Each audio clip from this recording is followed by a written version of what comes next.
Hello everyone, welcome back to Buried Files. Tonight, we bring you 7 of the most disturbing true Halloween horror stories that will forever change how you see October 31st.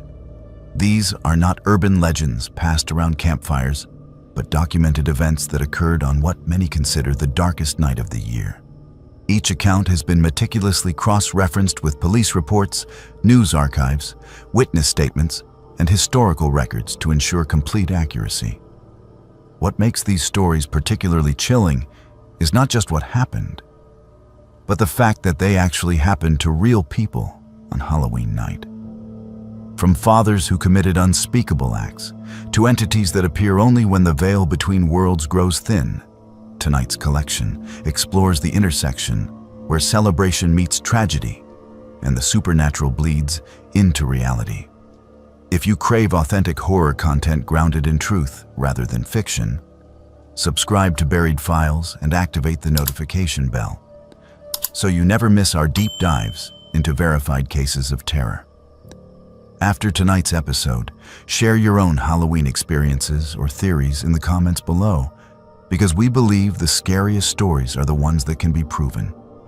Now settle in, turn down your lights, and prepare yourself as we uncover 7 true Halloween nightmares that law enforcement, victims, and witnesses wish they could forget. Samuel thought he had found the perfect solution to his financial problems. But what he did on Halloween night 1974 would make him one of the most infamous fathers in American history. His name would become synonymous with every parent's worst fear, and his actions would forever change how families approach trick-or-treating in America. This is the true story of how greed, desperation, and pure evil converged on one Halloween night in Pasadena, Texas, creating a tragedy that still haunts the nation more than 50 years later.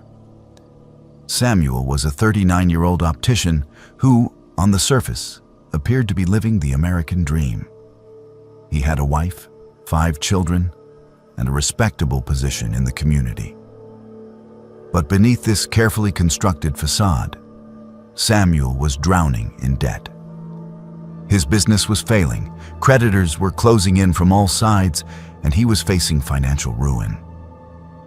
The pressure mounted daily, and Samuel knew he needed a way out. What he conceived in those desperate months leading up to Halloween 1974 was a plan so twisted, so unthinkable, that it would shock the entire world. In the months before that fateful Halloween, Samuel began taking out insurance policies on his children. He started with small amounts, then gradually increased the coverage. By October, he had taken out $40,000 worth of life insurance on his 8-year-old son, Timothy. In 1974, $40,000 was an enormous sum, more than enough to solve all of Samuel's financial troubles. But collecting that money meant doing the unthinkable. It meant murdering his own child. Samuel was methodical in his planning. He researched various poisons and settled on potassium cyanide, a deadly substance that he obtained through his work connections in the optical industry. The chemical was sometimes used in the lens grinding process, giving Samuel legitimate access to purchase it without raising suspicion. He carefully measured out a lethal dose and placed it inside several Pixie Stix candy tubes, resealing them so perfectly that no one would notice they had been tampered with. These poisoned candies were mixed in with the legitimate Halloween treats he planned to give his children that night. Halloween night 1974 arrived with all the usual excitement and anticipation. The neighborhood was decorated with jack-o'-lanterns, fake spider webs, and cardboard skeletons. Children rushed from house to house in their costumes, pillowcases and plastic pumpkins growing heavy with candy. Timothy was excited to go trick-or-treating with his father and sister, completely unaware that his own father had planned his murder down to the smallest detail. Samuel played the role of loving father perfectly that evening, taking photographs of his children in their costumes and smiling as they showed him their growing collection of treats. Samuel had invited several other children to join them that night, including his daughter and some neighborhood kids. This was part of his plan to make Timothy's death appear as if it were the work of a random poisoner targeting trick-or-treaters. By giving the poisoned candy to multiple children, Samuel hoped to deflect suspicion away from himself. The group walked through the suburban streets of Pasadena, stopping at dozens of houses as the children laughed and compared their candy hauls. No one suspected that among them walked a father who was counting down the minutes until he could execute his horrific plan. After returning home from trick-or-treating, Samuel encouraged the children to eat some of their candy before bed. He specifically urged Timothy to try the pixie sticks, telling the boy it was one of his favorites. Timothy, trusting his father completely, eagerly tore open the paper tube and poured the powder into his mouth. The taste was immediately wrong, bitter and chemical. But before Timothy could spit it out, Samuel encouraged him to keep eating it. Within minutes, Timothy began to feel sick. He complained that his stomach hurt and that he felt dizzy. His mother helped him to the bathroom, thinking perhaps he had simply eaten too much candy. But Timothy's condition deteriorated rapidly. He began vomiting violently, his body convulsing as the poison attacked his system. His parents called for an ambulance, and Samuel put on a performance of concerned fatherhood as emergency responders rushed his son to the hospital. Timothy was barely conscious when they arrived at the emergency room. The doctors worked frantically to save him, but the dose of cyanide Samuel had given his son was far too large. Timothy died just after midnight on November 1st, 1974, less than an hour after consuming the poisoned candy his father had given him. The initial investigation focused on the possibility of a random poisoner targeting trick-or-treaters. This was exactly what Samuel had hoped for. He played the grieving father convincingly, giving tearful interviews to local news stations and warning other parents to check their children's candy carefully. Police examined all the candy from Timothy's trick-or-treating bag and discovered 4 more pixie sticks that contained cyanide. Samuel had given these to other children as well, but fortunately, they had not eaten them yet. The police collected these deadly candies as evidence and began trying to trace where they had come from. Samuel's plan began to unravel almost immediately. The police interviewed everyone who had been trick-or-treating with the group that night, trying to determine which house had given out the poisoned candy. But as they compiled their list, a problem emerged. Not a single house on their route that night gave out pixie sticks candy. No one could remember seeing any pixie sticks being distributed at all. The detectives found this deeply suspicious. If no one on the route gave out this type of candy, where had the poisoned pixie sticks come from? As investigators dug deeper, they learned about Samuel's crushing debt and the massive insurance policies he had recently taken out on his children. They discovered that he had access to potassium cyanide through his work. They interviewed neighbors who reported that Samuel had seemed more concerned with filing insurance claims than grieving for his son.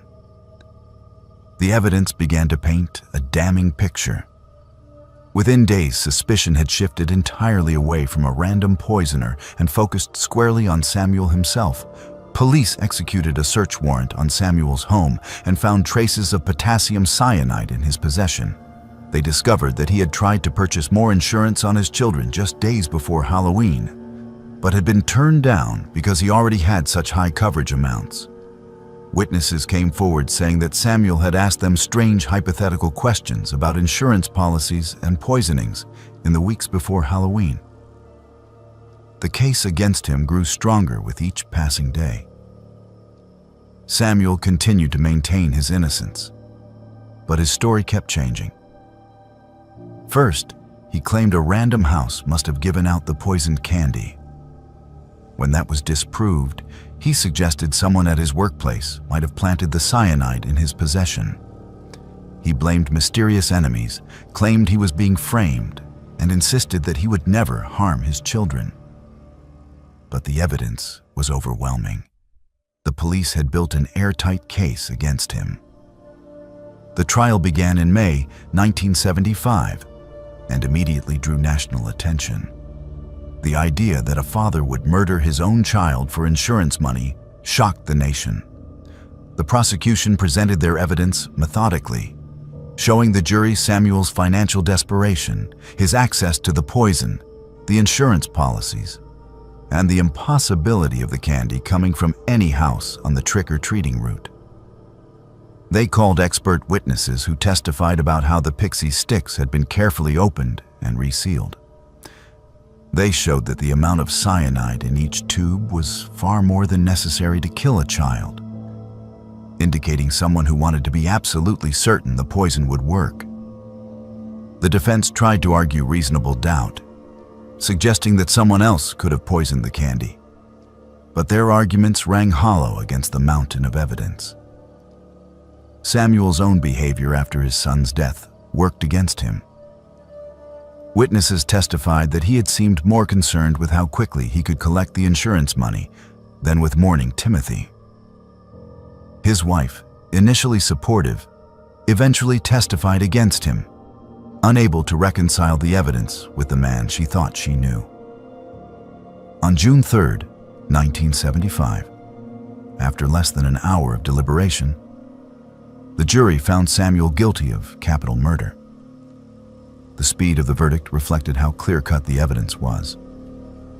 The judge sentenced him to death, and Samuel was sent to Texas death row. He continued to appeal his conviction for years, maintaining his innocence despite all evidence to the contrary. Every appeal was denied. Every legal avenue he pursued led nowhere. Samuel spent 9 years on death row, far longer than most death row inmates at that time. Throughout those years, he never admitted his guilt. He never showed remorse for what he had done to his son. He continued to claim he was an innocent man, wrongly convicted, but no one believed him anymore. The evidence was too strong, the circumstances too damning, and his behavior too suspicious. On March 31, 1984, Samuel was executed by lethal injection at the Texas State Penitentiary in Huntsville. He was 49 years old. His final words were a continued profession of innocence, claiming that his execution was a terrible mistake. But those who knew the case, who had seen all the evidence, who understood the depths of what he had done, knew the truth. Samuel had murdered his own child for money, and he had tried to murder several other children to cover up his crime. The impact of Samuel's crime extended far beyond his immediate family. In the days and weeks after Timothy's death, panic swept through American communities. Parents began obsessively checking their children's Halloween candy, convinced that poisoners were lurking in every neighborhood. Hospitals and police stations offered X-ray services for trick-or-treat bags. Many communities banned trick-or-treating altogether or moved celebrations to controlled indoor environments. The innocent joy of Halloween had been tainted by one man's greed and evil. Even today, more than 50 years later, parents carefully examine their children's Halloween candy. We warn children not to accept homemade treats from strangers. We tell them to only visit houses of people we know. Schools send home flyers about Halloween safety. Hospitals still offer candy X-ray services in some areas, and news stations run annual stories about how to keep children safe while trick-or-treating. All of these precautions trace directly back to what Samuel did on Halloween night 1974. The cruel irony is that there have been extremely few cases of stranger poisoning of Halloween candy in American history. The vast majority of Halloween candy tampering stories turn out to be hoaxes or accidents. But Samuel's crime was real, and it was so horrifying that it fundamentally changed American culture. He created the fear that still grips parents every October 31st. He turned a night of innocent fun into a night of paranoia and caution. Timothy's mother never recovered from the loss of her son and the betrayal of her husband. She divorced Samuel while he was in prison and tried to rebuild her life with her surviving children. But the trauma of what happened never left her. She gave interviews over the years, talking about her son and warning other parents to trust their instincts if something seems wrong. She died in 2014, having spent the last 40 years of her life living with the knowledge that her husband murdered their child. The other children who were given the poisoned pixie sticks that night but did not eat them grew up carrying the weight of how close they came to death. They knew that if they had been a little hungrier, a little less patient, they might have died alongside Timothy. Some of them have spoken publicly about their experience, describing the guilt they felt for surviving when Timothy did not, even though they were just children and bore no responsibility for what happened. Samuel's story stands as one of the most disturbing true crime cases in American history because it violated the most fundamental trust that exists in human society: the trust between parent and child. A father is supposed to protect his children, to sacrifice for them, to put their welfare above his own. Samuel did the opposite. He saw his son not as a person to love, but as a financial asset to exploit. He planned Timothy's murder with cold calculation, going so far as to try to kill other children to cover his tracks. The evil required to do such a thing is almost incomprehensible. What makes this case even more disturbing is that if Samuel had shown any remorse, any genuine grief, any indication that he understood the magnitude of what he had done, there might have been some small measure of redemption in his story. But he never did. To his final breath, he maintained that he was innocent, that he was a victim of circumstance and misfortune. He never acknowledged Timothy's humanity, never apologized to his family, never took responsibility for the enormous pain and fear he had caused. He died as he had lived, thinking only of himself. Today, Timothy's grave in a Houston cemetery is visited by people who want to pay their respects to the little boy whose death changed Halloween forever. They leave toys and candy, particularly pixie sticks, transformed from instruments of death into symbols of remembrance. They write notes telling Timothy that he is not forgotten, that his short life mattered, and that the world is sorry for what his father did to him. It is a small comfort, but it is something. Samuel's crime occurred on Halloween night, 1974, but its effects echo through every Halloween that has followed. When parents check their children's candy before allowing them to eat it, they are responding to what Samuel did. When communities organize trunk or treat events in controlled environments, they are trying to prevent another tragedy, like Timothy's death.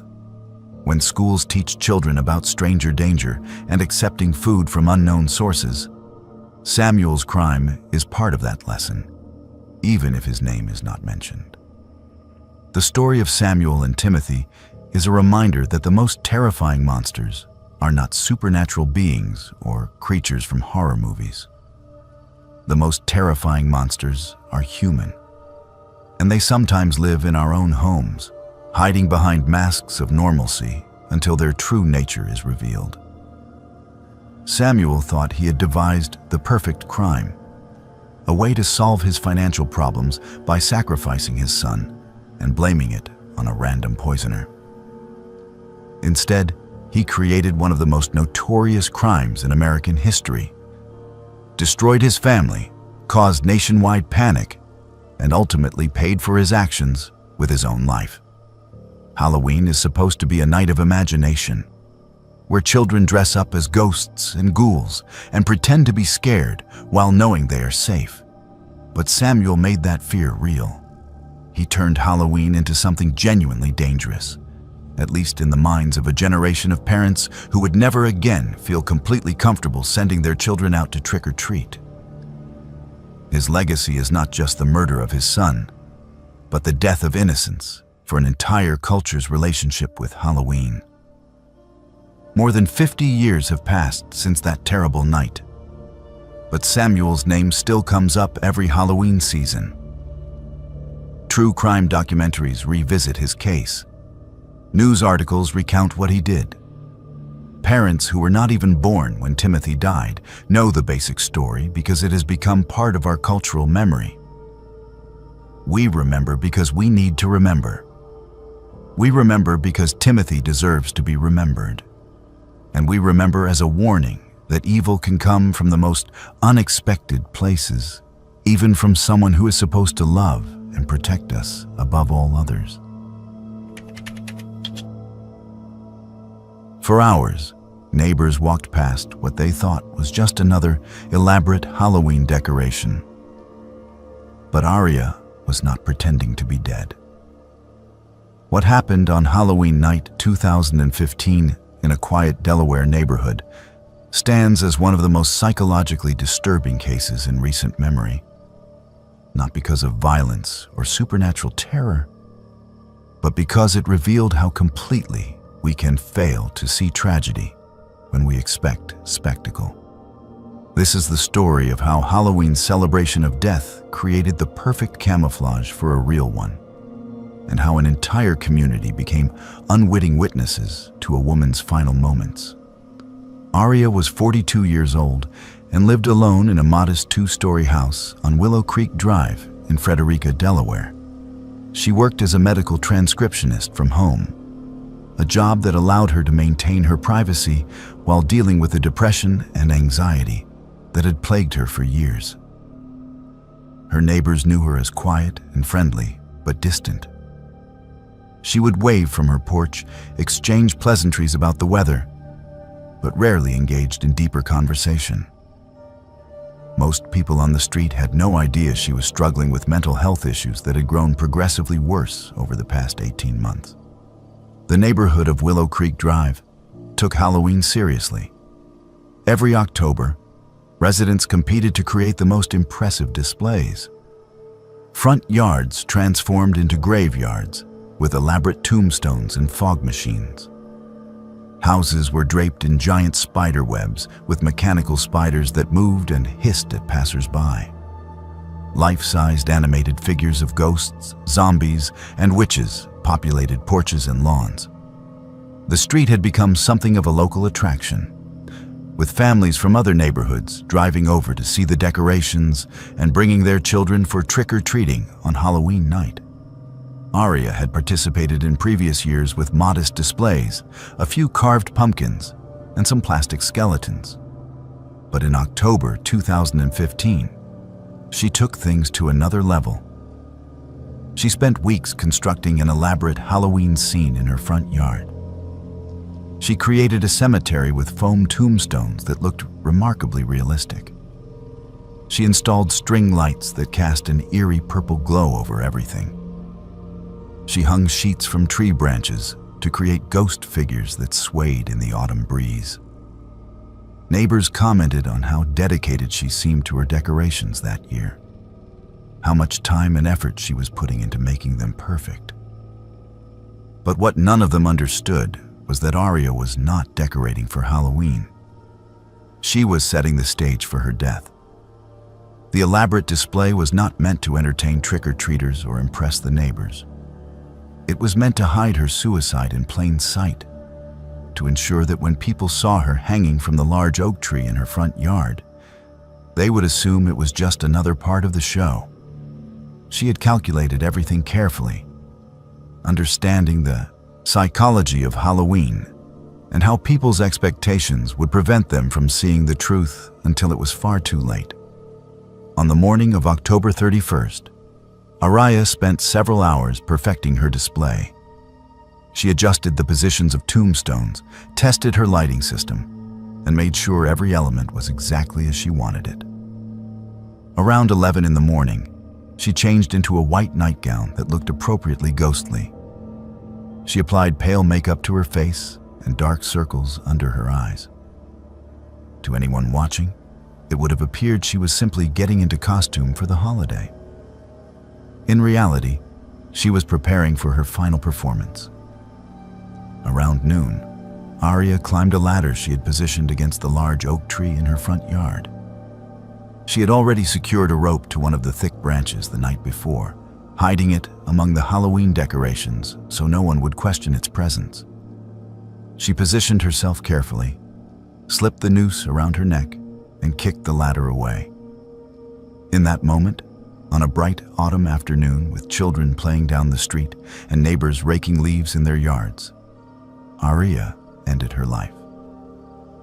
And because it was Halloween, because her yard was full of decorations celebrating death, no one realized what had happened.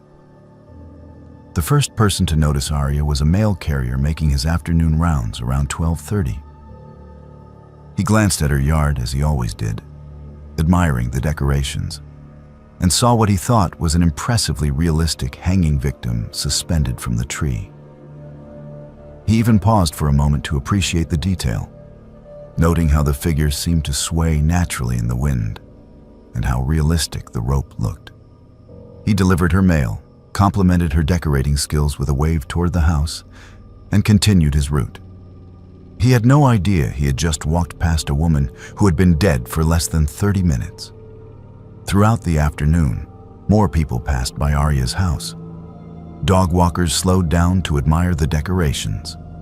Parents pushing strollers commented on how committed she was to Halloween this year. Teenagers snapped photographs of the hanging figure, impressed by how real it looked. Some people even stood in front of her yard taking selfies, positioning themselves so the hanging body was visible in the background. They posted these photographs on social media with captions praising the neighborhood's dedication to Halloween spirit. One photograph was shared more than 200 times before anyone realized what it actually showed. Around 3 in the afternoon, a school bus dropped off children who lived on Willow Creek Drive. A group of boys, probably 10 or 11 years old, walked past Arya's house on their way home. They stopped to examine the decorations, as children do, pointing at the tombstones and the glowing lights. One of them pointed at Arya and said something about how creepy the hanging lady looked. Another boy threw a small pebble toward the tree, trying to make the figure swing more dramatically. They laughed when it worked, when Arya's body moved slightly from the impact. They had no idea they had just thrown a rock at a corpse. They went home to do their homework and get ready for trick-or-treating that evening, completely unaware of what they had witnessed. As the afternoon progressed into evening, the street became busier. Halloween night was the main event, and families were out in full force. Children in costumes began their trick-or-treating rounds around 5:30, just as the sun was setting. The timing meant that Arya's yard was bathed in the purple glow of her carefully arranged lights, creating an even more theatrical atmosphere. The white nightgown she wore seemed to glow in the artificial light. Her pale makeup and the way her head hung forward created a genuinely unsettling image. Parents complimented the display while keeping their younger children moving, not wanting them to get too frightened. Around 6:15, as full darkness settled over the neighborhood, a woman named Jennifer Chen walked past with her 7-year-old daughter. Jennifer had lived on Willow Creek Drive for 15 years and knew Arya well enough to recognize her by sight. As they approached the house, Jennifer glanced at the hanging figure and felt a sudden rush of unease. Something was wrong. The way the body hung was too still, too heavy. The angle of the neck was too severe. The face, even in the dim light, looked wrong. Jennifer moved closer, pulling out her phone and turning on the flashlight function. When the light hit Arya's face, Jennifer saw the truth immediately. The eyes were open and clouded. The skin had a waxy, lifeless quality. This was not a decoration. Jennifer screamed and pulled her daughter away from the yard. She fumbled with her phone, calling 911 with shaking hands. Other people on the street stopped, confused by the commotion. Jennifer was crying and pointing at the tree, trying to explain that the decoration was real, that someone had actually hanged themselves. Several people argued with her at first, insisting it was just a really good prop. But as more people gathered and looked closely, the horrible truth became undeniable. The decoration that everyone had been admiring, photographing, and complimenting for hours was the body of their neighbor. Police arrived within minutes, and the scene transformed from a cheerful Halloween celebration into something far darker. Officers cordoned off Aria's yard with crime scene tape. Trick-or-treating came to an abrupt halt as parents gathered their children and hurried home. News crews arrived shortly after, drawn by reports on police scanners. By 7 o'clock, what had been one of the most popular Halloween destinations in the area had become the focus of a death investigation and a media spectacle. The coroner determined that Aria had been dead for approximately 6 hours when she was finally discovered. 6 hours during which dozens, possibly hundreds of people had walked past her body without realizing what they were seeing. 6 hours during which children had laughed and pointed at her corpse. During which adults had taken photographs. During which the mail carrier had complimented her decorating skills while she hung lifeless 15 feet away. The psychological impact on the community was immediate and devastating. Parents who had walked past with their children earlier in the day were horrified when they realized what their kids had seen. Those teenagers who had taken selfies with Aria's body in the background deleted the photographs in shock and guilt. The boys who had thrown pebbles at her corpse were traumatized when they understood what they had done. The mail carrier who had waved at what he thought was a decoration struggled with nightmares for months afterward. Everyone who had seen Aria that day and mistaken her for a prop carried a burden of guilt and trauma, even though they bore no actual responsibility for what happened. Inside Aria's house, investigators found a suicide note that explained everything. She had been planning this for months, she wrote, and had specifically chosen Halloween because she knew no one would interfere. She knew that on this one night of the year, death was so normalized, so celebrated, that a real death would be invisible.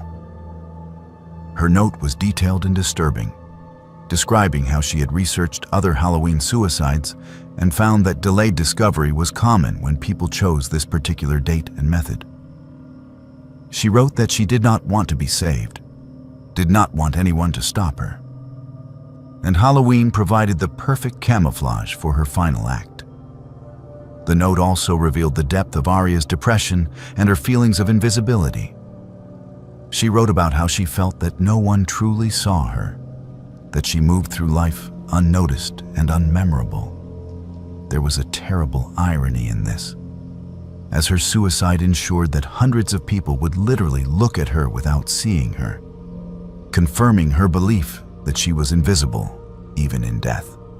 Mental health professionals who reviewed the case noted that her choice to die on Halloween in such a public way suggested both a desire to be seen and a bitter certainty that she would not be. The community of Willow Creek Drive struggled to process what had happened. Many residents took down their Halloween decorations immediately, unable to look at fake corpses and skeletons without thinking of Aria.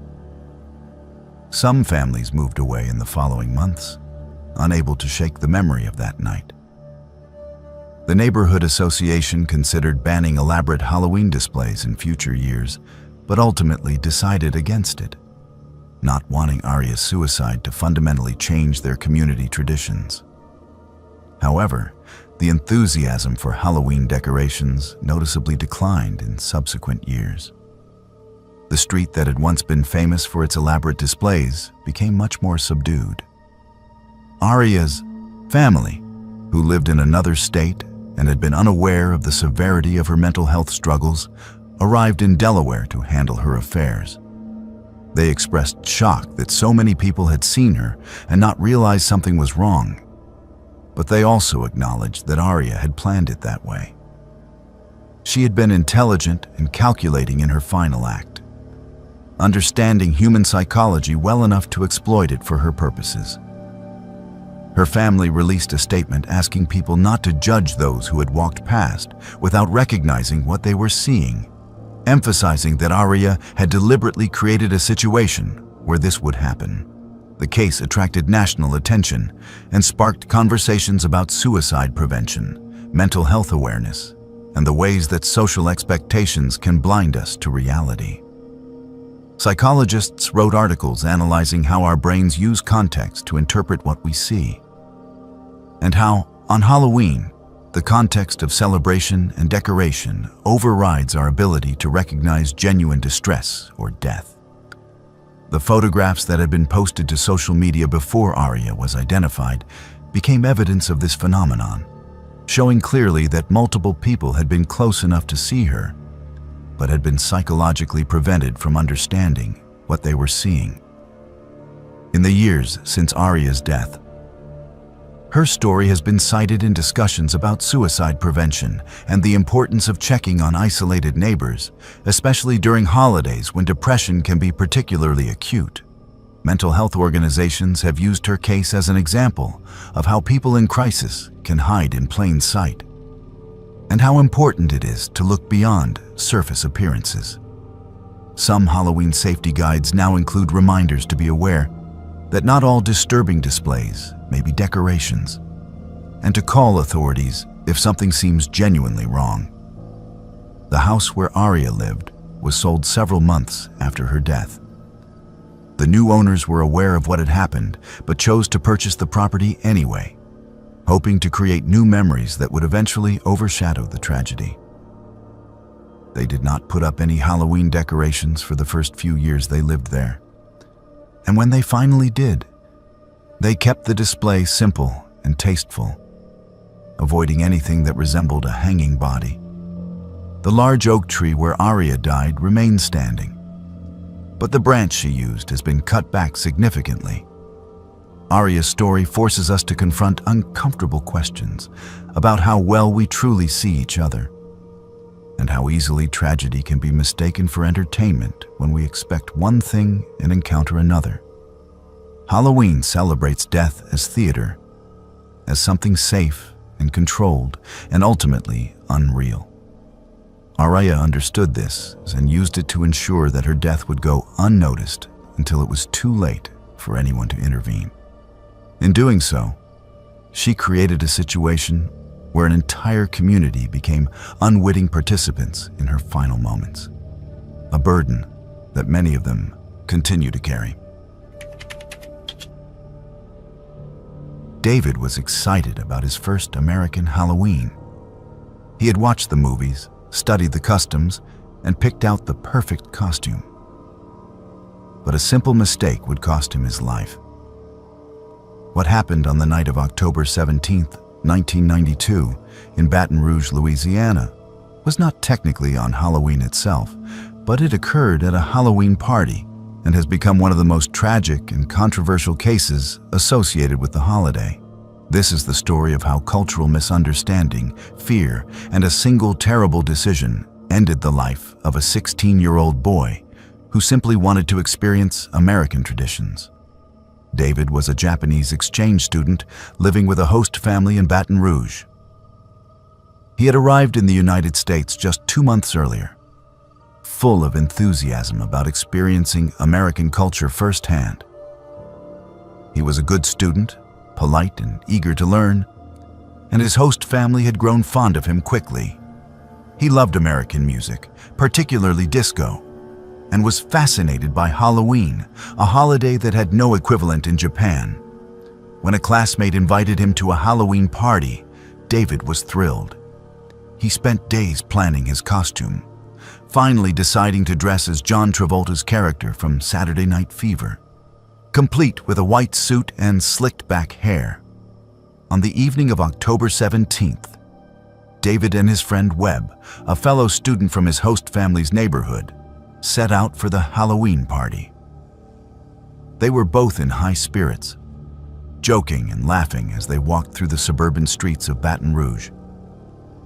The party was supposed to be at a house on a street where many of the houses looked similar. Typical suburban architecture with nearly identical layouts. The invitation had included an address, but in the excitement and with the unfamiliar street layout, the boys became confused about which house was the correct one. Around 8 o'clock in the evening, David and Webb approached what they believed was the party house. They could hear music and saw lights on inside, which seemed to confirm they had found the right place. David rang the doorbell enthusiastically, ready to make his entrance. Inside the house, a couple was watching television, not expecting any visitors. When the doorbell rang, the homeowner, a man named Rodney, went to answer it. His wife remained in the living room. What happened in the next 60 seconds would end David's life and spark an international incident. When Rodney opened the door and saw two teenage boys, one in a white disco suit, he panicked. Louisiana in 1992 had high crime rates, and Rodney later claimed he believed he was about to be robbed or that something threatening was occurring.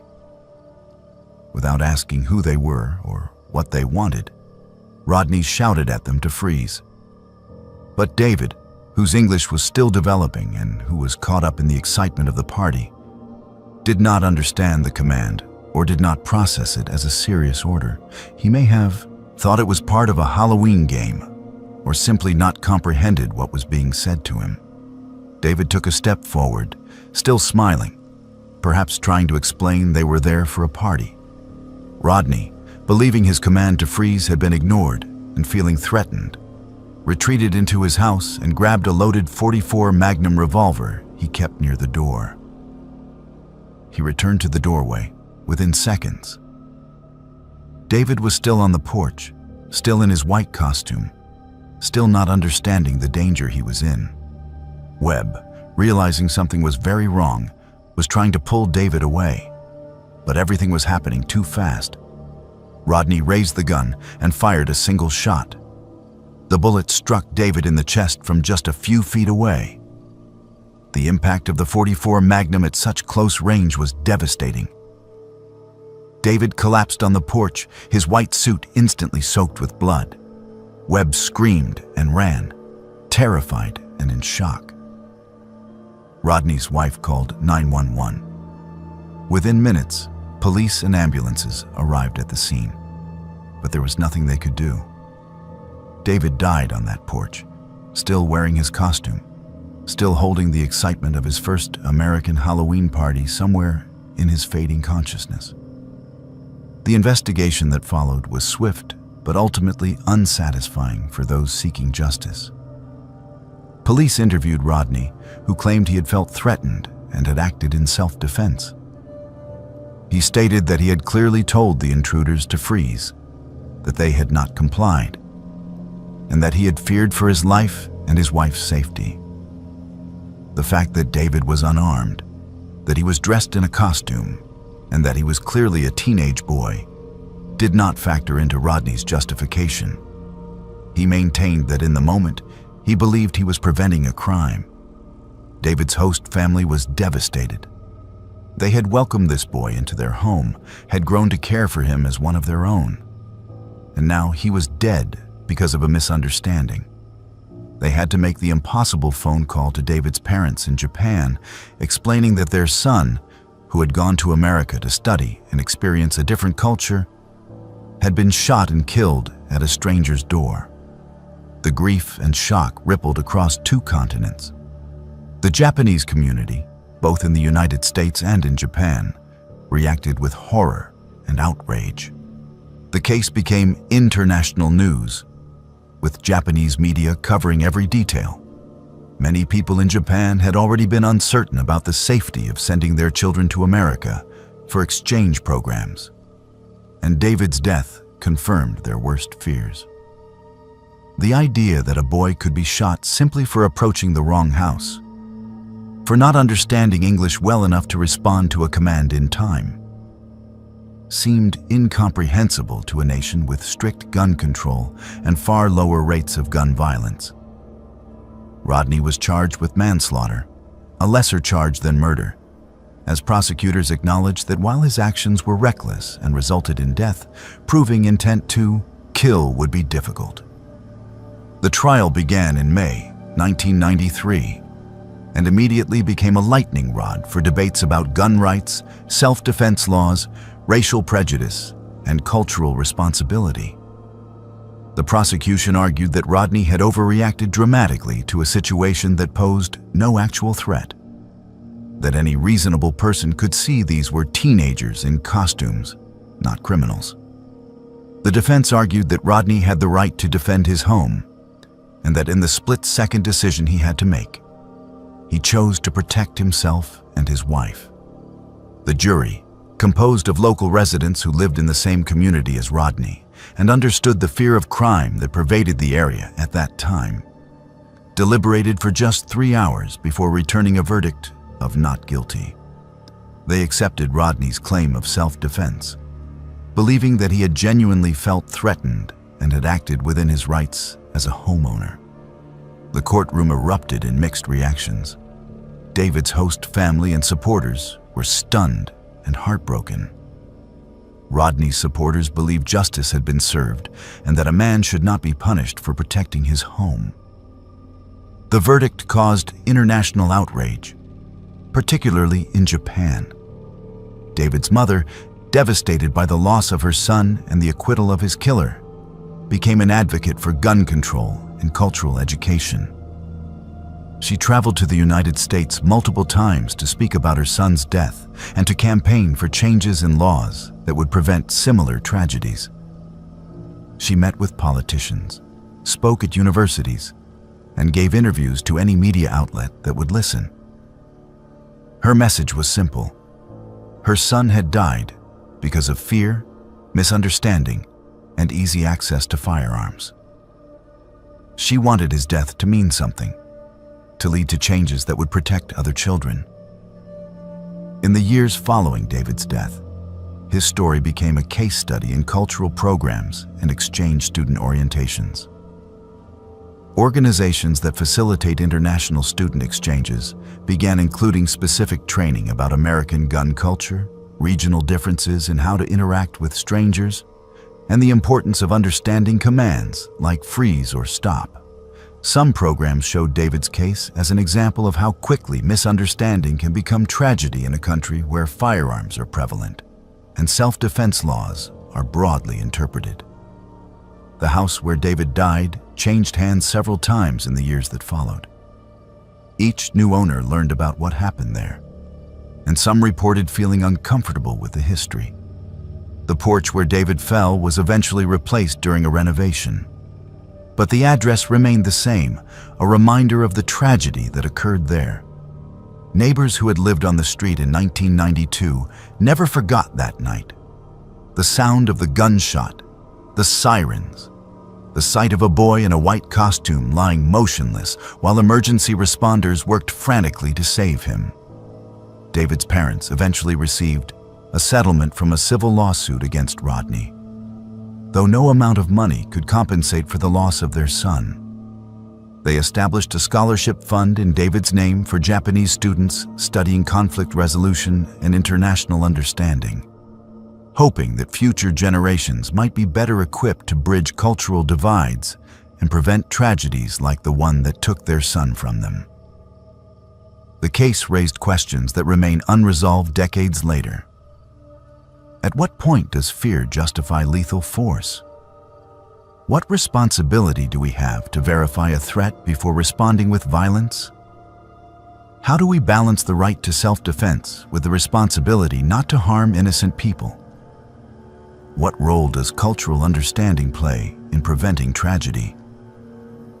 These questions have only become more relevant as America continues to grapple with gun violence, self-defense laws, and the interaction between different cultural expectations. David came to America full of hope and curiosity. He wanted to learn about a different culture, to make friends, to have experiences he could not have in Japan. Halloween fascinated him because it was so different from anything he had known. A night when Americans celebrated by dressing up and going to parties. He picked out his costume carefully, practiced his dance moves, and set out that October evening with the innocent expectation that he was about to have a memorable night. He had no idea that within hours he would be dead. Shot on a stranger's porch because he went to the wrong address and did not understand a shouted command quickly enough. The tragedy of David's death lies not just in the loss of a young life, but in how preventable it was. If he and Webb had found the correct house, David would have spent the evening dancing and laughing with his classmates. If Rodney had asked who they were before retrieving his gun, he would have realized they were just kids looking for a party. If David had understood the word freeze immediately, he might have stopped and explained the mistake.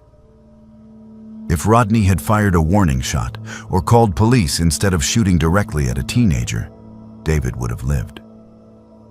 But none of those things happened, and a combination of small mistakes and bad decisions resulted in an irreversible tragedy.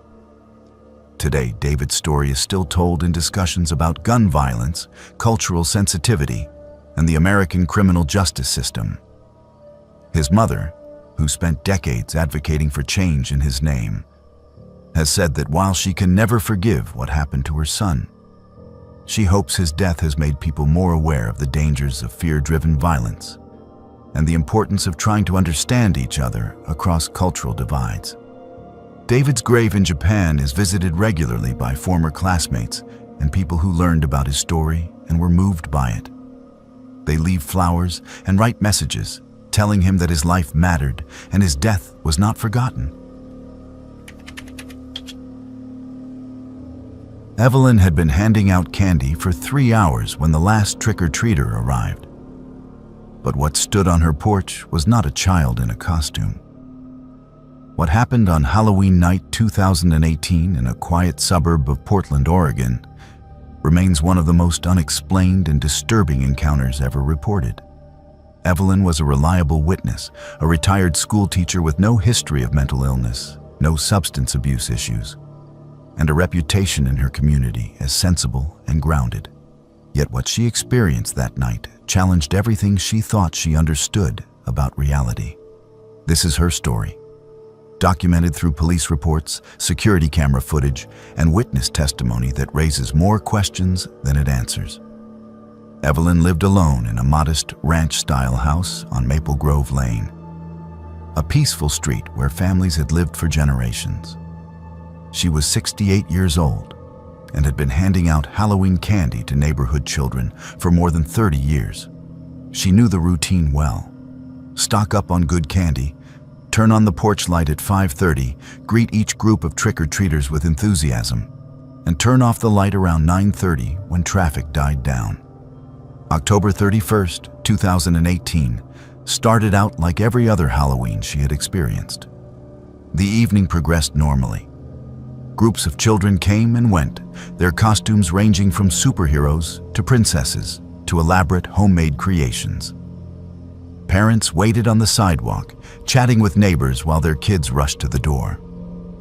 Evelyn recognized many of the families from previous years and enjoyed the continuity of the tradition. By 9:45, the stream of trick-or-treaters had slowed to a trickle. Evelyn was preparing to turn off her porch light and call it a night when her doorbell rang one more time. She opened the door, expecting to see a parent with a tired child making one last stop before heading home. Instead, she found herself looking at a figure that made every instinct in her body scream that something was profoundly wrong. Standing on her porch was what appeared to be a child, approximately 4 feet tall, dressed in what looked like a simple ghost costume, a white sheet with eye holes cut out. But the proportions were wrong. The arms were too long, extending past where knees would be. The way it stood was wrong. Weight distributed in a way that suggested joints bent at angles that did not match human anatomy. Evelyn later told police that her first thought was that someone had created a very elaborate costume using stilts or some kind of mechanical framework. She tried to convince herself that what she was seeing was just a clever Halloween trick. But as she stood there in her doorway, staring at this figure, other details began to register that made rationalization impossible. The white sheet that covered the figure was not moving with the breeze.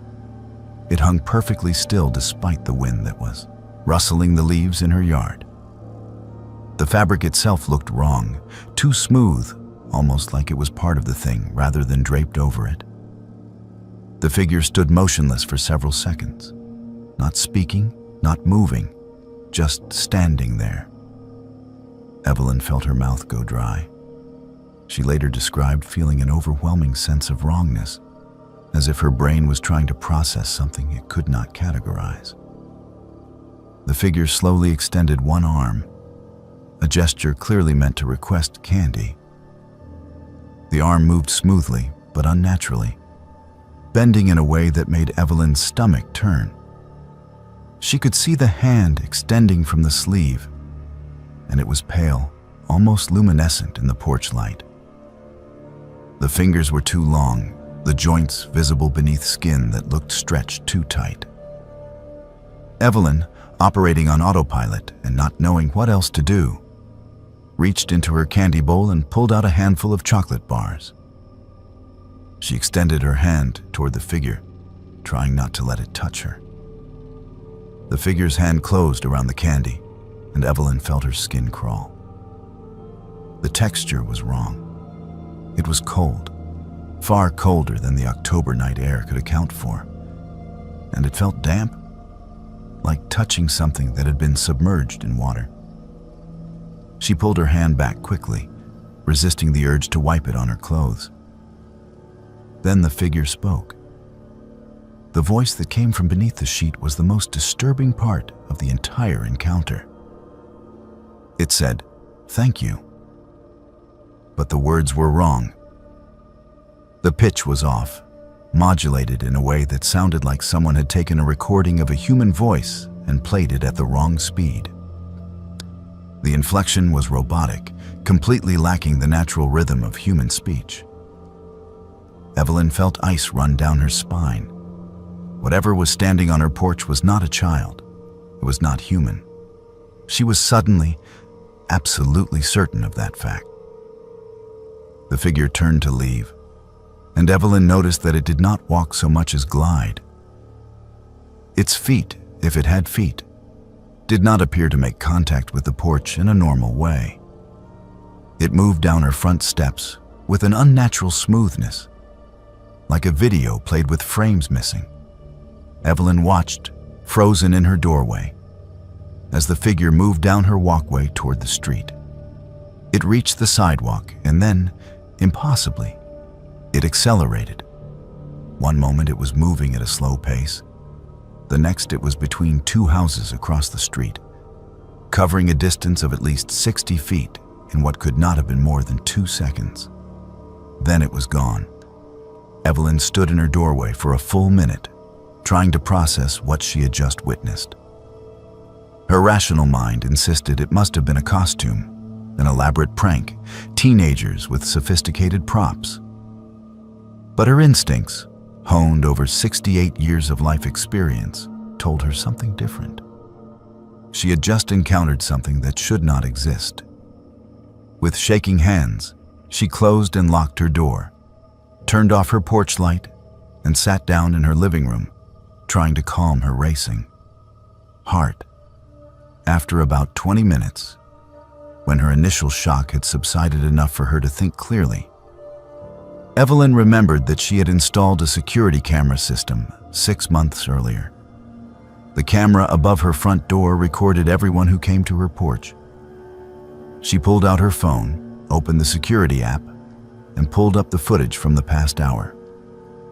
She watched groups of normal children coming and going, their costumes clearly visible, their movements natural and human. Then she saw the timestamp for 9:46 p.m., right when the last visitor had arrived. What the camera captured made Evelyn's blood run cold. The figure was visible, but the video was distorted around it. The image glitched and pixelated, making it difficult to see clear details. What was visible showed the same unsettling proportions Evelyn remembered. The two long arms, the wrong way of standing. But something else was visible in the footage that Evelyn had not noticed in person. When the figure moved, it left a faint trail, almost like a double exposure in an old photograph. The camera had also recorded audio, and Evelyn played it back. The "thank you" sounded even more disturbing in the recording, clearly artificial and wrong. Evelyn made a decision. She needed to report this, regardless of how crazy it might sound. She called the Portland Police non-emergency line and told them she wanted to file a report about a suspicious person. When officers arrived 30 minutes later, she showed them the security footage and told them exactly what she had experienced.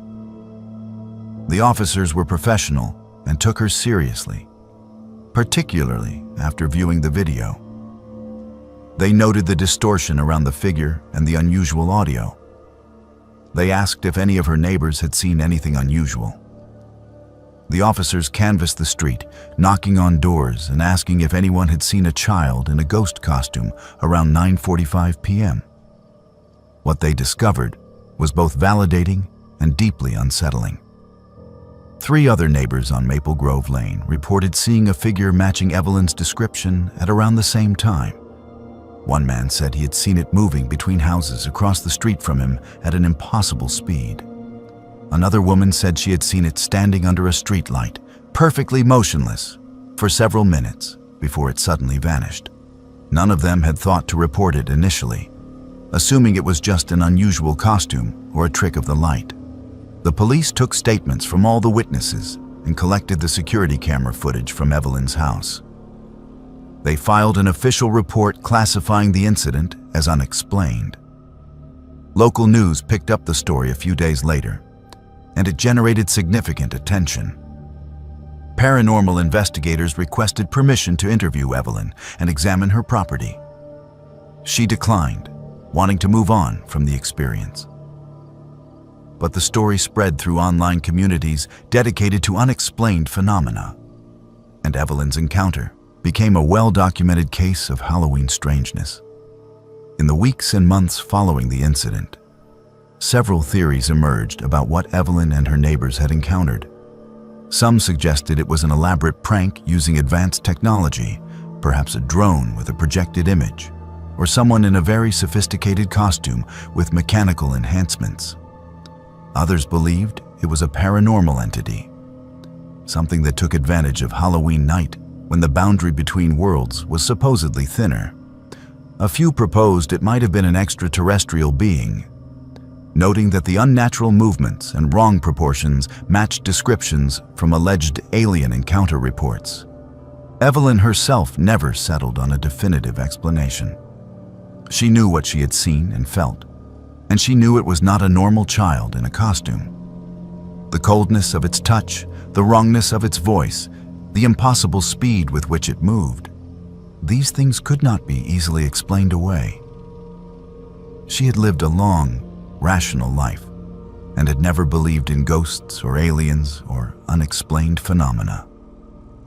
But this experience had shaken her certainty about what was possible. The following year, Evelyn did not hand out candy on Halloween. She turned off all her lights, locked her doors, and spent the evening inside watching television. She told friends and family that she just was not feeling up to it. But the truth was that she could not face the possibility of seeing that figure again. The memory of its wrong proportions, its cold touch, its artificial voice, these things haunted her dreams for months. Even now, years later, she sometimes wakes up thinking about it, wondering what it was and why it came to her door. The security footage remains the most compelling piece of evidence that something genuinely strange occurred that night. Multiple video analysis experts examined the file and confirmed that it had not been digitally altered or tampered with. The distortion around the figure was real, recorded by the camera in real time. Some suggested electromagnetic interference could cause such effects, but there was no obvious source of such interference in the area. The audio anomaly was equally unexplained. Voice analysis showed that the "thank you" did not match patterns of normal human speech and appeared to be artificially generated, though how or why remained a mystery. Other residents of Maple Grove Lane reported feeling uneasy on Halloween night for several years after the incident. Some said they felt watched when they went outside after dark. Others reported seeing shadows moving in ways that did not match any visible source. A few families moved away, citing the general strangeness of the neighborhood, though they never explicitly mentioned Evelyn's encounter. The street, once known for its enthusiastic participation in Halloween festivities, became noticeably quieter in subsequent years. Evelyn still lives in her house on Maple Grove Lane. She still has the security camera footage saved on multiple drives, refusing to delete it despite the discomfort it causes her. She occasionally gives interviews to researchers studying unexplained phenomena, always telling the same consistent story with the same vivid details. She has never embellished or changed her account, never tried to profit from the attention, and never claimed to have definitive answers about what happened. She simply knows that on Halloween night, 2018, something that was not human stood on her porch, took candy from her hand, and disappeared into the night. The case of Evelyn's visitor remains open in the sense that no explanation has ever been proven. Whatever came to her door that Halloween night left behind only questions, distorted video footage, and the testimony of multiple witnesses who saw something they could not explain. It serves as a reminder that despite our technological advancement and scientific understanding, there are still experiences that defy explanation, encounters that challenge our assumptions about what is possible and what is real. Joseph had performed the hanging stunt dozens of times that day, without incident. But when the sun went down and the real scares were supposed to begin, something went terribly wrong. What happened on Halloween night 1990 in the outskirts of Chicago remains one of the most tragic and controversial cases in haunted attraction history. Joseph was just 17 years old, working as an actor in a popular haunted hayride to earn money for college. His death that night raised questions that have never been fully answered. Questions about timing, about what people saw, and about whether what appeared to be an accident was something far more sinister. The Harvest Moon Hayride was an annual Halloween attraction that had operated in the same location for 15 years by 1990. It was set up on a working farm about 40 miles outside Chicago, and during the month of October, the owners transformed their property into an elaborate haunted experience. Tractors pulled wagons full of paying customers along a winding route through cornfields and wooded areas, while actors dressed as monsters, zombies, and killers jumped out to scare them. It was popular with teenagers and young adults looking for a thrill, and it attracted hundreds of visitors each night during the Halloween season. Joseph was hired in mid-October as one of the scare actors. He was a high school senior, well-liked by his classmates and teachers, planning to attend college the following year to study theater. His parents were supportive of his work at the hayride, seeing it as good experience for someone interested in performance. The job paid reasonably well, and Joseph enjoyed the theatrical aspects of scaring people. He took pride in creating memorable moments for the hayride visitors. His assigned role was called the Hanging Man. Near the end of the hayride route, there was a large wooden structure designed to look like old-fashioned gallows. Joseph would stand on a small platform with a noose loosely positioned around his neck, held in place but not actually supporting any of his weight. His feet remained firmly on the platform at all times. When the wagon approached, he would jerk suddenly as if being hanged, creating a startling image for the passengers. Then he would go still, playing dead for dramatic effect. After the wagon passed, he would reset for the next group. He performed this routine smoothly throughout his training and during the first 2 weeks of the attraction's operation.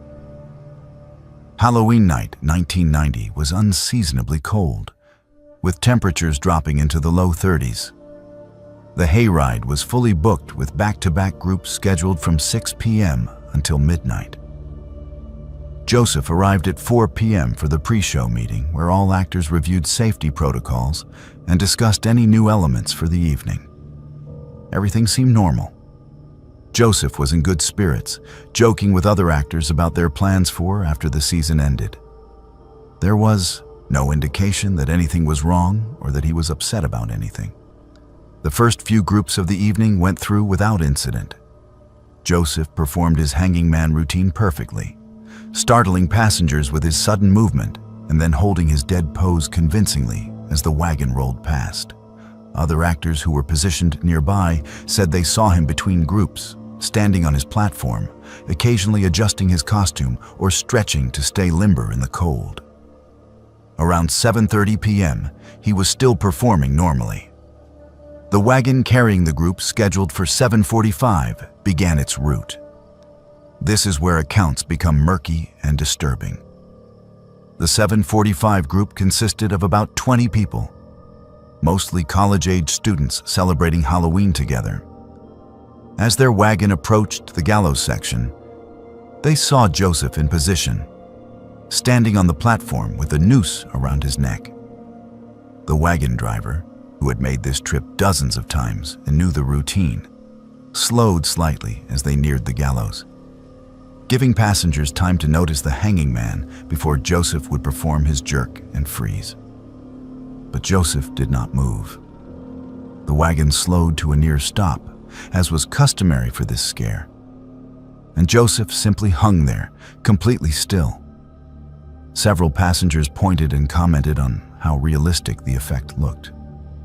Some noted that he seemed to be hanging at a different angle than usual, his weight appearing to actually be supported by the rope rather than by his feet on the platform. The wagon driver, becoming concerned by Joseph's lack of movement, stopped the wagon entirely and called out to him. There was no response. The driver climbed down from the tractor and approached the gallows. As he got closer, he could see that something was terribly wrong. Joseph's feet were not resting on the platform. They were dangling several inches above it. The noose that was supposed to be loose around his neck was pulled tight, supporting his full weight. His face had a bluish tint, visible even in the dim theatrical lighting. The driver immediately began screaming for help and trying to lift Joseph to relieve the pressure on his neck. Other actors came running from nearby positions. Someone called 911. Emergency responders arrived within 8 minutes, but it was already too late. Joseph was pronounced dead at the scene. The medical examiner later determined that he had died from asphyxiation due to hanging. The immediate assumption was that this was a tragic accident, that somehow the mechanism of the stunt had failed and Joseph had accidentally hanged himself while trying to perform his routine. But the investigation that followed raised disturbing questions. The platform that Joseph stood on was examined thoroughly. It showed no signs of breaking or malfunctioning. It was exactly where it should have been, just a few inches below where Joseph's feet were found dangling. For Joseph to have ended up hanging, he would have had to step off the platform deliberately or somehow been pulled or pushed off it. Neither explanation made immediate sense. The rope and noose were also examined. The noose that Joseph was supposed to use for the stunt was designed to be loose and non-functional, merely creating the appearance of being around his neck without actually constricting. But the noose found around Joseph's neck when he was discovered was tied differently. in a way that would tighten when weight was applied. Someone had either retied the noose or replaced it entirely with a functional hanging noose. Joseph, as the person who would be wearing it, would have noticed this change. So why did he put it around his neck? The timing was another deeply troubling element. The group scheduled for 7:15 had seen Joseph perform his routine normally. Staff members between the 7:15 and 7:45 groups said they had seen Joseph on his platform, appearing fine. Yet by the time the 7:45 group arrived, Joseph was dead, having been hanging long enough for his face to turn blue. The medical examiner estimated he'd been deceased for at least 15 to 20 minutes when he was discovered, which meant he would have died around 7:25 or 7:30. This timeline created a horrifying possibility. If Joseph had been hanging since approximately 7:30 and the 7:15 group left his station at approximately 7:20, that meant he had died almost immediately after the previous group passed. But multiple staff members claimed to have seen him alive and standing normally between groups. Either those staff members were mistaken about when they saw him, or something even more disturbing had occurred. Some of the staff members were interviewed extensively. One actor who was positioned about 50 yards away from the gallows said he had looked over at Joseph's station several times between 7:20 and 7:40. He insisted he had seen Joseph standing on his platform in his normal waiting pose. Another actress said the same thing. They were both certain they had seen Joseph alive during the time the medical examiner said he was already dead. This led to a theory that terrified everyone involved. Had the previous groups, possibly multiple groups, ridden past Joseph's body without realizing he was actually dead? Had they looked at his hanging corpse and assumed it was part of the show? The 7:45 group had initially thought he looked realistic. If the lighting was dim enough and the expectation was that they were seeing a performance, earlier groups might not have realized anything was wrong. The possibility that Joseph had been dead for multiple cycles, with people applauding and taking photos of his corpse thinking it was an elaborate prop, was almost too horrible to contemplate. Investigators interviewed every passenger from the 7:15 group and the groups before that. The responses were disturbing. Several people remembered Joseph's hanging man act and said it had looked particularly realistic that night. One woman said she had commented to her boyfriend that the actor must be really committed because he had not moved at all, even when their wagon stopped right in front of him for an extended time due to a backup in the route. Others had similar recollections.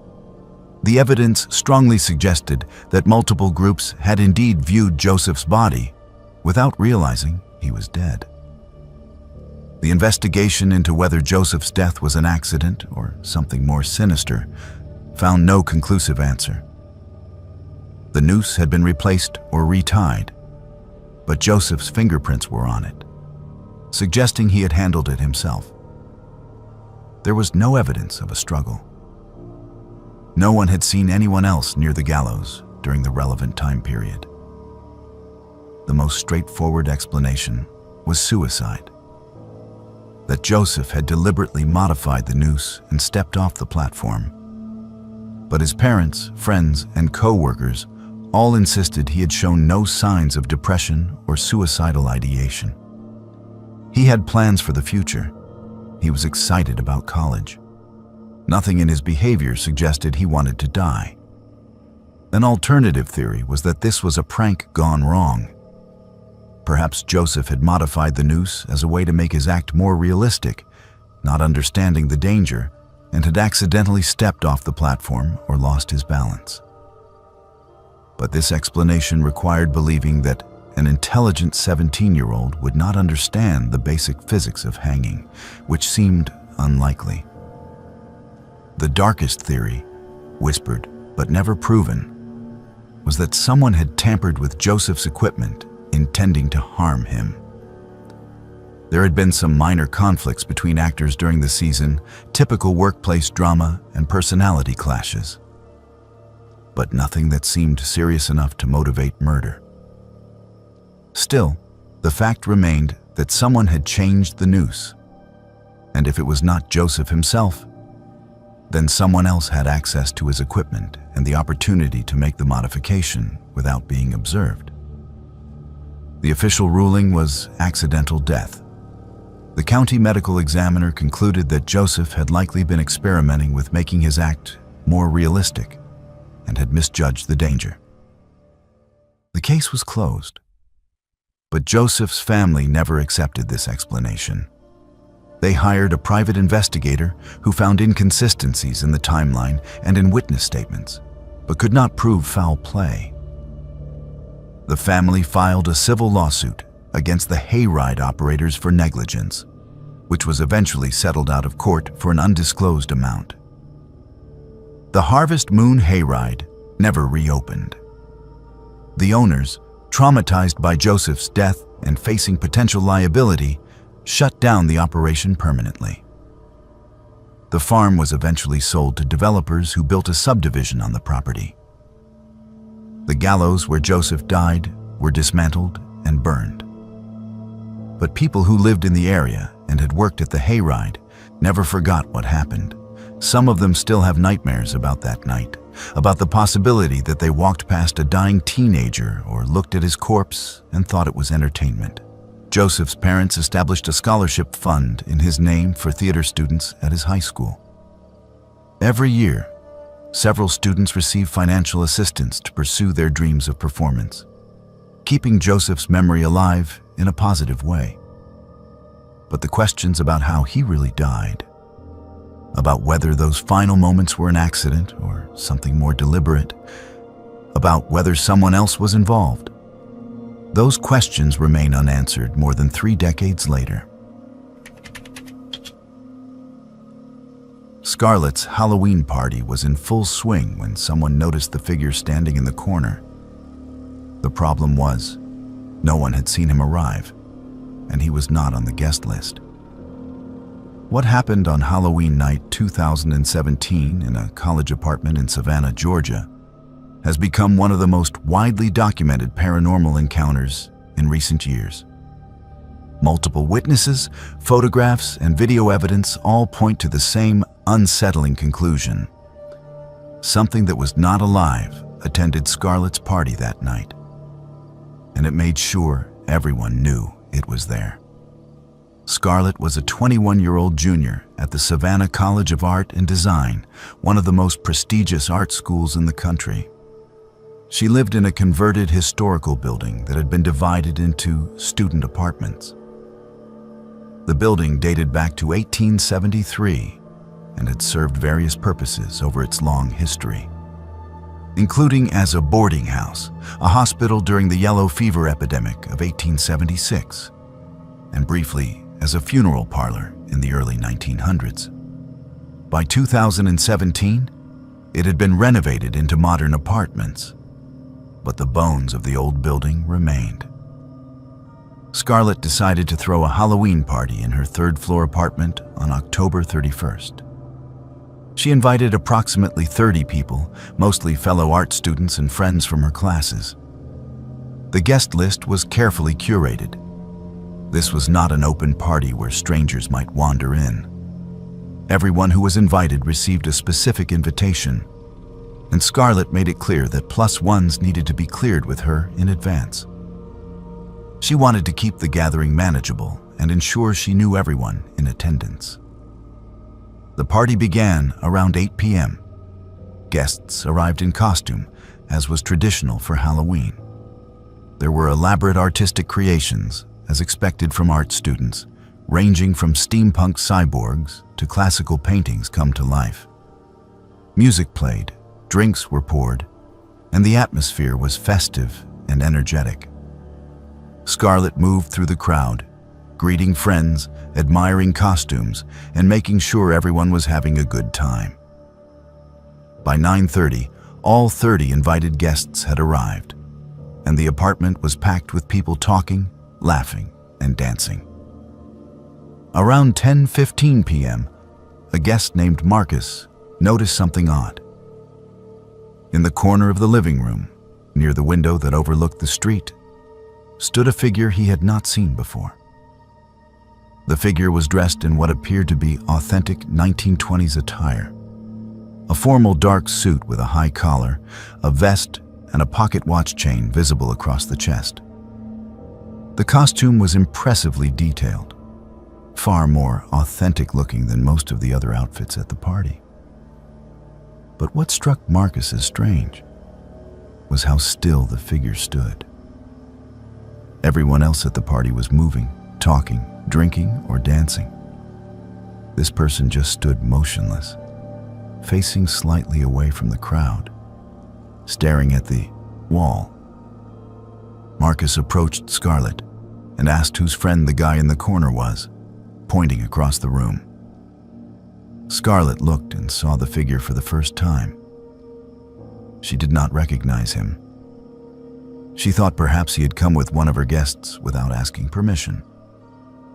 Slightly annoyed, she began asking around, trying to figure out who had brought the uninvited guest. But as she went from person to person, everyone denied knowing him. Several people said they had noticed him standing there and assumed he was someone else's friend. Scarlett decided to approach the figure directly and politely ask him to leave, as he had not been invited. She weaved through the crowded apartment, but as she got closer, a strange feeling washed over her. The temperature seemed to drop noticeably near the corner where the figure stood. She could see her breath forming small clouds in the air, despite the rest of the apartment being warm from body heat and poor air circulation. The feeling of wrongness intensified with each step. When Scarlett was about 10 feet away, she called out to get the figure's attention. The figure slowly turned its head toward her. Scarlett froze. The face she saw was wrong in ways she struggled to articulate later. The features were there, eyes, nose, mouth, but they looked flat, almost painted on, lacking the depth and shadow that real human features should have. The skin was pale, not naturally pale, but a dead, grayish pale that reminded her of corpses she had seen in medical illustration books. The eyes were the worst part. They were dark and empty, reflecting no light from the party decorations or the overhead fixtures. The figure stared at Scarlett for several seconds that felt much longer. Then, without moving its legs or appearing to walk, it shifted position. One moment it was near the window. The next it was standing about 6 feet to the left, near the bookshelf. Scarlett gasped and stumbled backward. Several other guests had been watching this interaction, and they saw the impossible movement as well. One person later described it as looking like a glitch in a video game, where a character suddenly teleports without any transitional animation. At this point, the party atmosphere shifted dramatically. More people were noticing the figure and commenting on how strange it looked and moved. Someone suggested it might be a really elaborate costume with special effects. Another person joked nervously that maybe they had all had too much to drink. But Scarlett was certain something genuinely wrong was happening. She pulled out her phone and started recording video, wanting to document whatever this was. As she filmed, the figure moved again, this time appearing near the doorway to the kitchen. Several guests screamed. The figure turned its head slowly, making eye contact with different people in the room. Those who received its gaze later reported feeling intense cold and a sensation of being studied or analyzed, as if the figure was trying to understand what they were. The smell in the apartment changed. Multiple witnesses reported suddenly smelling damp earth and something musty, like old fabric that had been stored in a basement for decades. Marcus, trying to rationalize what he was seeing, approached the figure directly. He reached out to touch its shoulder, thinking perhaps it was some kind of projection or hologram. but his hand made contact with something solid and ice cold. Marcus jerked his hand back, and in that instant, the figure turned to face him fully. Marcus later described the experience as one of the most terrifying moments of his life. The thing looking at him was not human. He was certain of that despite its human shape. The figure opened its mouth as if to speak, but no sound came out. Or rather, no sound that human ears should be able to hear. Several people reported feeling a vibration, a deep rumble that seemed to resonate in their chests, rather than reaching their ears as normal sound would. One guest who had perfect pitch said later that if it was a sound, it would have been far below the range of human hearing. Scarlett, still recording, asked the figure who it was and what it wanted. There was no response beyond the continued staring. Other guests were taking photos now, documenting this bizarre encounter. The figure moved again, appearing near the apartment entrance. Then it did something that convinced everyone this was not a person in a costume. It walked toward the closed apartment door, and instead of opening it, it passed through it. One moment it was visible in the apartment. The next, it was simply gone. For several seconds, everyone stood in stunned silence. Then multiple people began talking at once, comparing what they had seen, trying to make sense of it. Scarlett ran to her door and opened it, looking into the hallway. It was empty. She checked the stairwell. Nothing. The figure had vanished completely. The temperature in the apartment began to return to normal. The strange smell faded, but the sense of unease remained strong. The party effectively ended at that point. No one was in the mood to continue celebrating after what they had witnessed. Guests gathered their belongings and left in groups, not wanting to walk through the old building alone. Scarlett and her roommate were left to process what had happened. They reviewed the photos and videos that had been taken. What they saw was disturbing. In most of the photographs, the figure appeared as a blurred or distorted shape. Some images showed it clearly, but with strange artifacts around it, almost like digital corruption. In Scarlett's video, the figure was visible but seemed to flicker in and out of focus, even though the rest of the room remained sharp. The impossible movements were captured on video, showing the figure in one location and then suddenly in another, with no transition. Several photos showed empty space, where the figure had been standing moments before the picture was taken, according to the timestamps and witness testimony. The next day, Scarlett researched the history of her building in the college library archives. What she discovered made her blood run cold. In 1923, a man named William had lived in the building when it served as a boarding house. He had been a young accountant, described in newspaper articles as quiet and well-dressed. On Halloween night 1923, the boarding house had hosted a party. William had attended, but at some point during the evening, he had gone upstairs to his room and hanged himself. His body was not discovered until the next morning. The description of William in the newspaper article matched the clothing and general appearance of the figure that had appeared at Scarlett's party. Further research revealed that William's death had occurred in what was now Scarlett's apartment. The layout of the building had changed over the years, but based on old floor plans, William's room had been located in the same general area as Scarlett's living room. The corner where the figure had first been seen standing was approximately where William's window had been positioned in the original layout. Scarlett shared this information with the other party guests, and it spread through the student community. The building gained a reputation for being haunted, something that other residents confirmed they had experienced but had not discussed openly before. Multiple students reported seeing a figure in old-fashioned clothing in hallways and stairwells, usually around Halloween. Others reported cold spots, strange smells, and the feeling of being watched. Scarlett and several classmates who had attended the party created an art installation about the experience for their senior thesis the following year. They incorporated the photographs and video footage, along with historical research about William and the building. The installation was exhibited at the college gallery and received significant attention from both the art community and paranormal researchers.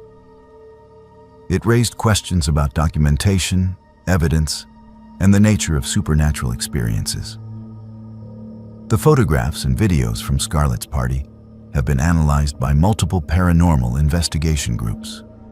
While some skeptics suggest elaborate hoax or group hallucination, the consistency of witness testimony and the strange artifacts in the visual evidence make such explanations difficult to support fully. More than 30 people, many of them sober and all of them art students trained in visual observation, witnessed the same phenomena. The video and photographic evidence, while strange and sometimes unclear, exists and has been verified as not digitally manipulated in post-production. Scarlett graduated and moved out of the building. But she never forgot that Halloween night. She maintains that what she and her friends witnessed was genuine, that William's spirit returned to the site of his death on the anniversary of his suicide and made his presence known. Whether seeking acknowledgement, reliving his final night, or trying to communicate something, his purpose remains unknown. But for one Halloween night, the boundary between the living and the dead became thin enough for him to join a party in the apartment where he ended his life nearly a century ago. Owen and Victoria thought their family's Halloween tradition was just an old superstition passed down through generations. They were about to discover why their ancestors took it so seriously. What happened on Halloween night, 2019, in a remote farmhouse in rural Vermont, reveals how some family traditions exist not as quaint customs, but as essential protections against forces that most people cannot imagine. This is the story of two siblings who broke a generations-old covenant and learned that some rules are written in blood for very good reasons. The farmhouse where Owen and Victoria grew up had been in their family for 8 generations, built in 1796 by their ancestor Nathaniel. The property sat on 200 acres of forested land in the Green Mountains, miles from the nearest town. The house itself was a classic New England colonial, weathered clapboard siding and a stone foundation that had settled unevenly over 2 centuries. But what made the property truly distinctive was not its architecture or its isolation, but the strict rules that governed every Halloween night. For as long as anyone in the family could remember, Halloween required absolute compliance with specific rituals. Beginning at sunset on October 31st, every light in the house had to be extinguished. Candles, lanterns, electric lights, even the pilot lights on appliances were turned off. Every window had to be covered with heavy black fabric, blocking any view in or out. The doors were locked and bolted.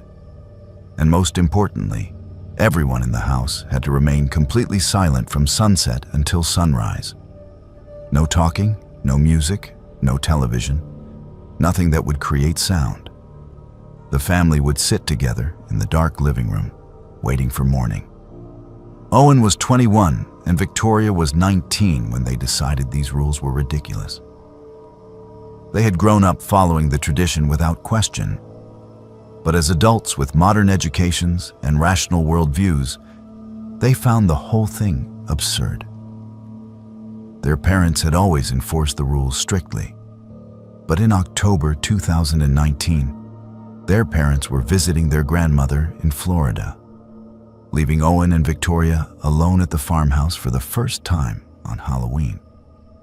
Owen had been accepted to law school and would be leaving Vermont the following year. Victoria was studying psychology at the State University. They were both intelligent, skeptical young adults who viewed their family's Halloween tradition as an embarrassing relic of superstitious thinking. When October 31st arrived and their parents called to remind them about the rules, Owen and Victoria decided to ignore them completely. They saw it as an opportunity to break free from what they viewed as irrational family mythology.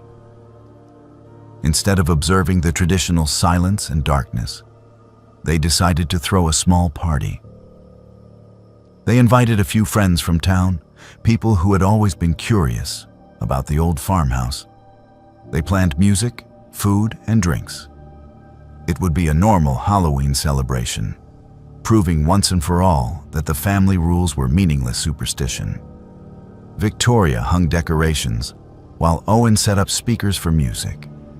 They laughed about how their ancestors would be horrified by what they were doing. The party began around 7 p.m., just after sunset.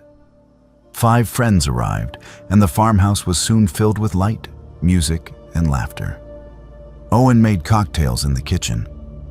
Victoria gave tours of the house, pointing out the antique furniture and telling sanitized stories about family history. Everything felt liberating. They were modern people breaking free from outdated fears. The first hour passed pleasantly, and Owen felt vindicated in his decision to ignore the rules. Around 8 p.m., the dogs started acting strange. The family kept 2 large mixed-breed dogs who normally loved guests and attention. But suddenly, both animals became agitated, pacing nervously and whining. They refused to go near the windows or doors, instead huddling together in the center of the living room. Victoria tried to calm them, but they would not respond to her voice or touch. Their eyes were fixed on the windows, watching something no one else could see. The temperature began to drop noticeably. Owen checked the thermostat and found it was set to 70 degrees, but the house felt much colder. He could see his breath forming small clouds. The guests commented on the sudden chill, and Owen turned up the heat, but it made no difference. The cold intensified, settling into their bones with an unnatural quality that no amount of external heat could combat. Then came the sounds. At first, it was subtle, a soft scratching at the windows, like tree branches in the wind. But there were no trees close enough to the house to touch the windows. The scratching grew louder, more insistent, coming from multiple windows simultaneously. One of the guests went to look outside, but jerked back from the window with a sharp intake of breath. He said he had seen something moving in the darkness, something that was not shaped right, not human. The music suddenly cut out. Owen went to check the speakers and found they were still plugged in and functioning, but no sound would come from them. He tried his phone instead, but it would not produce any audio either. The entire house had been rendered silent, except for the scratching sounds that continued to grow louder. Victoria felt ice run through her veins. She remembered her grandmother's stories, the ones she had dismissed as senile ramblings. The scratching evolved into pounding. Heavy impacts shook the doors and windows, making the old frames rattle. The guests were genuinely frightened now, talking about leaving. But Owen found that none of the doors would open. The locks turned, the handles moved, but the doors remained sealed, as if held shut by invisible forces. They were trapped inside with whatever was trying to get in. A voice called from outside, deep and resonant, speaking words in a language none of them recognized. The voice knew names. It called for Owen, then Victoria, using their full names, including middle names that few people knew. It called them children of Nathaniel, inheritors of the debt, breakers of the covenant. The voice promised entrance, promised consequences, promised that the agreement made so long ago would be honored, whether they chose to cooperate or not. Victoria ran to her grandmother's room where family records were kept. She tore through old documents with shaking hands until she found what she was looking for. a leather journal written by Nathaniel himself in 1797. The entries detailed an agreement he had made to protect his family and ensure the farm's prosperity. In exchange for success and safety, Nathaniel had promised that his descendants would honor one night of silence and darkness each year, giving no sign of their presence and no acknowledgement of what walked the land on Halloween night. The journal explained that the land had belonged to something else long before European settlers arrived. Nathaniel had encountered it during his first Halloween on the property, and rather than fleeing or fighting, he had negotiated. One night per year of complete submission and invisibility, and the rest of the year the family would be left in peace and granted good fortune. But if the covenant was ever broken, if light and sound and visible human presence were displayed on Halloween night, the original claim on the land would be reasserted. Victoria showed Owen the journal. They understood now with horrible clarity that their ancestors had not been superstitious or foolish. They had been protecting their descendants from something that had walked these mountains long before human civilization. And Owen and Victoria had broken that protection, announcing their presence with light and music and laughter, inviting attention from something that should never be invited. Owen made a decision. He gathered everyone in the living room and explained that they needed to attempt the rituals immediately, hoping it might not be too late. They extinguished every light. They covered the windows with whatever fabric they could find. And they sat in complete silence, not even daring to breathe loudly. The pounding continued for several minutes that felt like hours. Then, gradually, it began to fade. The presence did not leave entirely. They could feel it circling the house, testing the windows and doors, searching for any remaining sign of occupation. But the silence and darkness seemed to be working. Whatever was outside could not or would not enter if they gave no acknowledgement of their presence. They sat frozen until their legs cramped and their backs ached, none of them daring to move. Dawn came slowly. The first light of November first filtered through gaps in the hastily arranged window. Coverings. The oppressive presence lifted. The dog stopped whining and began to relax. The temperature returned to normal. Owen cautiously tried a door and found it opened easily. Their guests left immediately, several of them crying, none of them speaking about what they had experienced. Owen and Victoria were left alone in the farmhouse with the knowledge of what they had nearly unleashed. They called their parents and confessed everything. Their father was silent for a long moment before saying they had been extraordinarily lucky. The covenant had been bent but not fully broken, because they had ultimately complied before it was too late. But there would be consequences. The family's protection was weakened now. They would need to be more careful, more diligent in honoring the tradition. Owen and Victoria now live in different states, pursuing their careers far from the Vermont farmhouse. But every Halloween, they both lock their doors, turn off every light, and sit in absolute silence until dawn. They have tried to explain to friends and partners why they do this. But the truth sounds too incredible. So they make excuses about personal tradition or spiritual practice. They never host parties. They never go out. They honor the covenant their ancestor made, understanding now that it is not superstition, but survival. The farmhouse remains in the family, and whoever lives there learns the rules and follows them without question.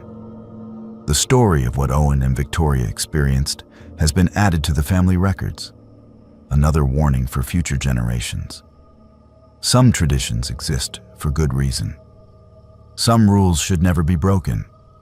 And some nights, the only safety lies in silence and darkness.